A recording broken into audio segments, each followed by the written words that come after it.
Alright folks, welcome to take 2 of this review. I'm actually having to shoot it on my old phone because the camera on my iPhone just stopped and I'm at like 2% battery anyway, so I think that's what's happened. And yeah, the beer's already open. I had a big introduction just to preface this review because this is a can that you've probably heard the story already, and yes, excuse the hair. I've just had it done today and I'm not... well, it was styled alright when I had it done, but because I'm out sweating in the Christmas rush, wind, it's turned to this. So I don't know what I look like, but I don't like it. Although I do like my hair. And it's made me look a tiny bit slimmer. And it's sort of like gives more depth to this pubic beard that I have, even though my moustache is stained with cigarettes, so it has to go. So I'm going to look like a fat piece of shit like I usually do. So yeah, excuse that, it will be better in future videos, although you'll probably watch the next video and I'll still have my longish hair. So I've got loads of videos that I've not uploaded, so it's going to be a mishmash of hairstyles. Not that anyone gives a shit. So this is Where the Fuck is Rudolph, which is a triple IPA from 2.0, clocking in at 10% ABV. This was part of the 2.0 subscription box for December/January. In the club, if you want to get your first box at half price. And I'm going to actually keep the box going. Keep the box, not just keep the box. Keep the box, not just keep the box. Keep the box, not keep the box. Keep the box going for a couple of months, because some of this barrel aged stuff that I've got is going to go really nicely over Christmas. And it's Christmas week now, so I can open it. And I've just realised this camera is a bit closer than the camera on my iPhone. I don't like the quality of this, but it'll have to do. So, yeah, there's a little story to this, and I had a little bit of trepidation in reviewing this because recently our fridge freezer in the kitchen broke. Perfect time to do that at Christmas. The fridge is fine, and but the freezer, everything started to defrost, so we had to put it out in the box freezer in the shed. So, crisis averted, and we've got a new fridge freezer on its way, so just before Christmas, so it's all good. It's all good.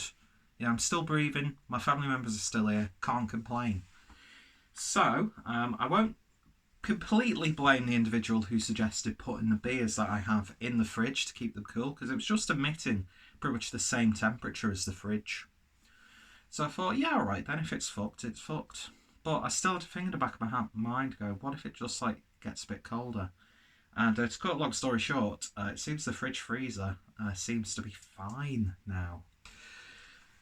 So I think you know where this is going. As I said, I've probably already said this story multiple times by now, so I do apologise. But basically, what happened was, I thought, cool, the beers are really nice and cold. I was having a few beers, was a bit naughty. I went to a friend's house for a few drinks. It was all, we were safe as houses, wiping down everything, including each other, and sanitising our hands, maintaining distance. We weren't spitting in each other's mouths like we usually do, which was always a downside. But I know, do you know what I mean? It is what it is. I feel a little bit scummy, a little bit of a hypocrite, but it was just a nice little break from reality for an evening. So the beers that I took were all chilled down nicely. I come back and I look in the freezer, and it seems that the freezer was getting a bit colder. Some of the beers started to freeze. There was like quite a few cans of Cinemageddon there, which were like beer slushies, which actually, slushy lager isn't that bad.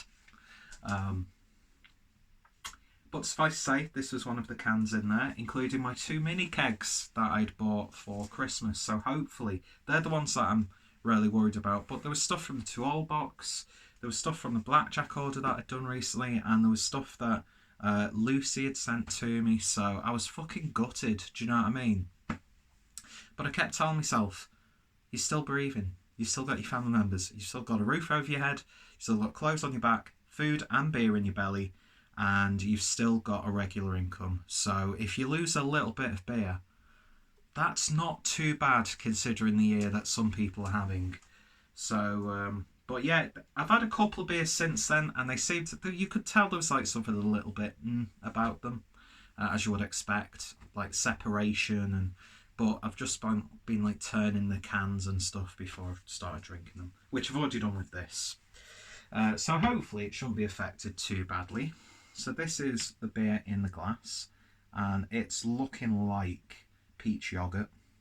A little bit of conserve. It's not bright and vibrant, but it's got a real dark density to it. But it's not dark. It's not light. It's not dark. But yeah, it looks really, really nice. Poured nicely. There's a little bit of hiss on the can, so there is promise. It's got a beautiful, beautiful aroma. Does not smell like a 10% IPA. A little bit of stone fruit action in there. But it's primarily a little bit of mango. How could it primarily be a little bit of something? I'm trying to rush this through because I've got presents that I need to wrap. But yeah, you're getting peach, lemon, melon.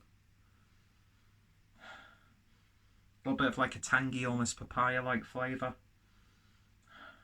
Pineapple.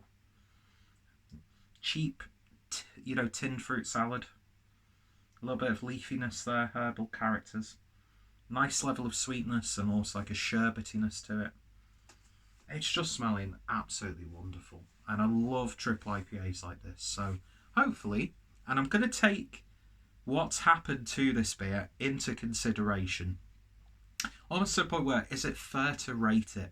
I'll probably just rate it on a purely enjoyability sort of factor. I'm not going to compare it to any of the other triple IPAs that I've had this year, mainly because it's unfair, because this has had a little bit of a bad rap. Do you know what I mean? In its fridge, and it's like all squishy. It seems to have, bulked back up now, the can. But yeah, I've got so much love for this style of triple IPA, and it's smelling like some of the big American tippers that I've had. If Rob from Hopsing's watching, he's hate wanking right now. Anyway, it just smells absolutely gorgeous, so let's give it a taste. Cheers, folks.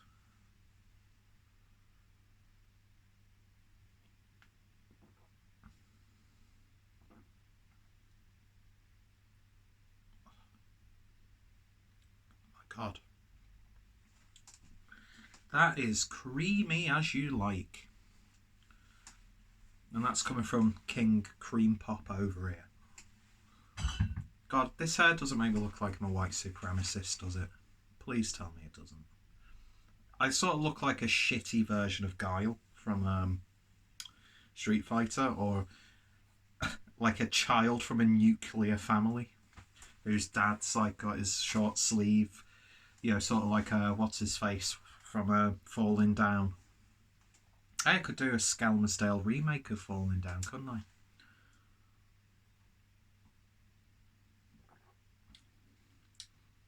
Silky smooth. There's a subtle hint of carbonation. I think it has been affected, obviously, by the fact that it was mildly frozen. But flavour-wise, and even the texture's just gorgeous. I wouldn't say it's smoothie-like, but it's like, you get juice and the pulp's in there. It's got a lovely texture. Subtle, almost green-like bitterness on the back end. Stomach made a weird noise for no reason. And I'm almost getting which I love, coconut flavour coming from this. It's like pina colada flavours going on. So easy drinking for its ABV though. Even with potential defects due to its freezer instant. This is up though one of the best triple IPAs that I've had, and this is definitely the best IPA from the box so far, which is, it's a tough thing because the hashtag dipper that I had double IPA was just beautiful. The fact that in some parts of Europe you can get that for like €3.50 is just insane because of the quality.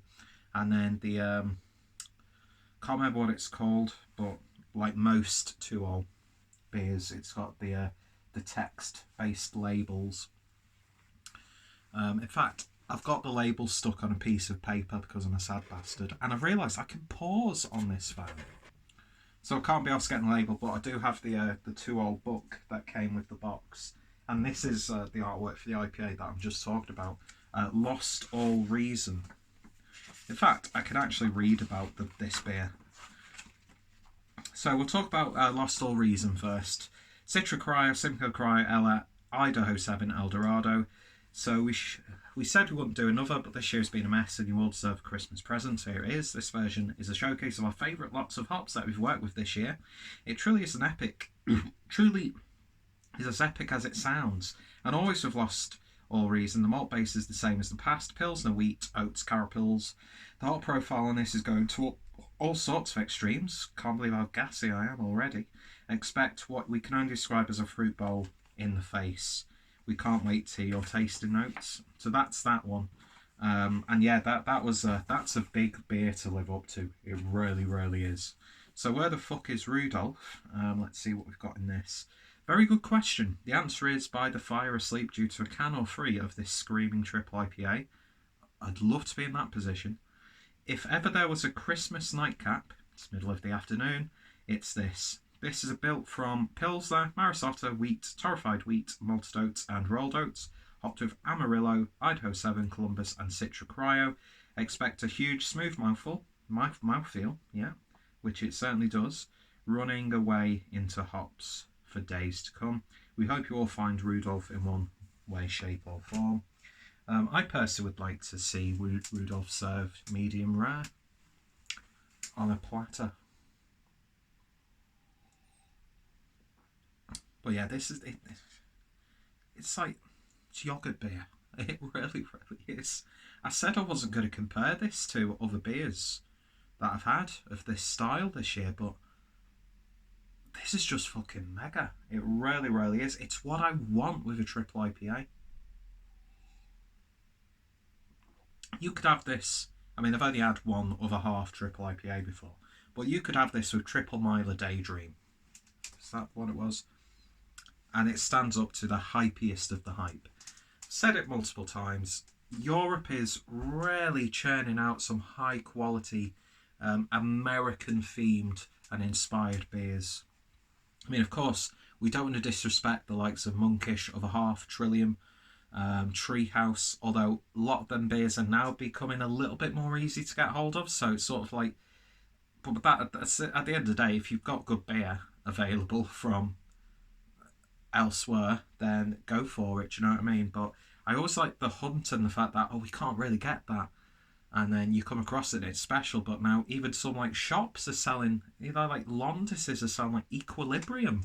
It's mental. It's great because we get to try these great beers. But I think Europe, Denmark is just, you've got Mikkeller, you've got Tuol, you've got War Pigs, you've got other breweries that I can't remember the names of because I'm an idiot. But yeah, this is just absolutely mega. Mega, mega. I'll have drank it all before I even start cutting wrapping paper. So in terms of a rating then, enjoyability factor, I can't pick out any faults. I can't even detect where it might have been badly affected. Because the mouthfeel's there, the carbonation is there, nearly spilled the can on the bed. Flavours are just there. It's tropical, it's sweet, but not too sweet. Get some nice citrusy flavours, a little bit of sherbet, tartness, herbal notes, nice slightly green back end as well, which lets you know that it's a 10% ABV beer, but there's not even a hint of warming as it's going down into your tummy. So I was really worried that this would be destroyed. I really, really was. I've been looking forward to this one, and then when I got the can, and it was pretty much like that. You could do that to it, like it was empty. I fucking shat myself. I'm gonna shit myself now because this is just fucking awesome. And apologies for the language, and I sounded really posh then for no reason. So where the fuck is Rudolph? I don't care, but I want 3 or 4 of these certainly. It's ticking all the boxes for me. It's 10 out of 10. It's just beautiful. Absolutely beautiful. It's a Christmas miracle. And this, I think actually, I'm going to upload this because I've still got a few days when no beer review's been uploaded. This is probably going to be uploaded on Christmas Eve or Christmas Day, or even today. I don't know if I've got a beer review ready for today. It's the 22nd, and it's 20 to 4 in the afternoon, so whatever's uploaded would already be uploaded. But yeah, fantastic stuff. Mate, it's gorgeous. It really, really is. And I've been so fucking impressed with this box. And I mean, I love 2All anyway. They're one of my top 5 favourite breweries. Beer, the whole brand artwork, the story, I just love it. I absolutely love it. And this is just amazing. It really, really is. Highly, highly recommended you try and get hold of a can of that. You will not be disappointed. 10 out of 10. And yeah, here I was saying, I'm not going to rate it or compare it to any other beers because that's not right, because it was frozen. In some ways, maybe that sort of like decarbing it because of the freeze. Does it, do beers get, well, yeah, it gets a little bit flat, doesn't it, sometimes when a beer's frozen. But I think it's actually really made the mouthfeel on this just really nice and luxurious. But I wouldn't recommend you freezing your beers. But yeah, I think I got them out of that freezer just in time before there was irreversible damage, and all I had to do was pretty much let them defrost in the fridge, give them a little, not a shake, but spin the can round a few times, and the beer seems to be very much intact. And this is a very long beer review, so I'm going to stop it right now, because who needs to listen to me talk when I look like this? I look like a pineapple. Anyway, so if you've tried this, let me know your thoughts, opinions down below. Go check out 2All. Got loads of reviews on the channel. One of my favourite breweries. If you're interested in the 2All box, use the code down below to get yourself half price box for your first month. You can't complain. And yeah, lovely stuff indeed. Anyway, cheers for watching, folks. You're all amazing. And I'm going to wish you a Merry Christmas, even though I'll probably upload more videos between now and Christmas. But who cares? Let's share some Christmas spirit, positivity. And as I said, it's a Christmas miracle. Anyway, cheers for watching, folks. You're all wonderful. You all take care. And I hope you've got some really nice beers. Ta-ta for now.